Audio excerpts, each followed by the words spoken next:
রাস্তার পাশে দুমড়ে মুচড়ে পড়ে আছে হানিফ পরিবহনের বাসটির দিকে একবার তাকালেই যেন বুক কেঁপে ওঠে।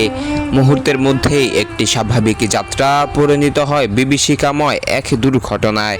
ছিটকে পড়ে যাত্রীদের মালামাল, চারিদিকে শুধু আর্তনাদ আর বাঁচার আকুতি। দুর্ঘটনার ভয়াবহতা এতটাই ছিল যে বাসটির অবস্থা দেখলেই সহজেই বোঝা যায় কত বড় বিপদের মুখোমুখি হয়েছিলেন যাত্রীরা। তবে মহান আল্লাহর রহমতে এতে বড় দুর্ঘটনার পরেও কোনো প্রাণহানির ঘটনা ঘটেনি। যদিও আহত হয়েছে অন্তত 17 জন যাত্রী, তাদের মধ্যে কয়েকজনের অবস্থা গুরুতর বলে জানিয়েছে পুলিশ। ঢাকা টাঙ্গাইল যমুনা সেতু মহাসড়কের টাঙ্গাইলের কালীহাতি উপজেলার ধলাটাঙ্গর এলাকায় এই দুর্ঘটনা ঘটে। ঢাকা থেকে ছেড়ে আসা উত্তরবঙ্গগামী হানিফ পরিবহনের একটি যাত্রীবাহী বাস নিয়ন্ত্রণ হারিয়ে সড়কের পাশে খাদে পড়ে যায়। খবর পেয়ে এলাঙ্গা ফায়ার সার্ভিসের সদস্যরা দ্রুত ঘটনাস্থলে পৌঁছে আহতদের উদ্ধার করেন। পরে তাদের টাঙ্গাইল জেনারেল হাসপাতালে পাঠানো হয়। একটি দুর্ঘটনা শুধু কয়েকজন মানুষকে আহত করে না, মুহূর্তেই আতঙ্কে ফেলে দেয় অসংখ্য পরিবারকে।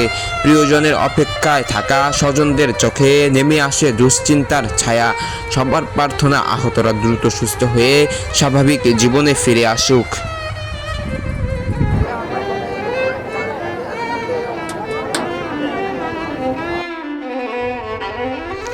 মুহূর্তের মধ্যেই একটি স্বাভাবিক যাত্রা পরিণত হয় বিভীষিকাময় এক দুর্ঘটনায়। ছিটকে পড়ে যাত্রীদের মালামাল, চারিদিকে শুধু আর্তনাদ আর বাঁচার আকুতি।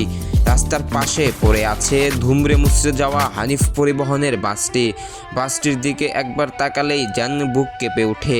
দুর্ঘটনার ভয়াবহতা এতটাই ছিল যে বাসটির অবস্থা দেখলেই সহজেই বোঝা যায় কত বড় বিপদের মুখোমুখি হয়েছিলেন যাত্রীরা।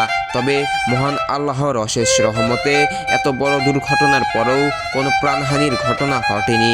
যদিও আহত হয়েছেন অন্তত 17 জন যাত্রীদের মধ্যে কয়েকজনের অবস্থা গুরুতর বলে জানিয়েছেন পুলিশ।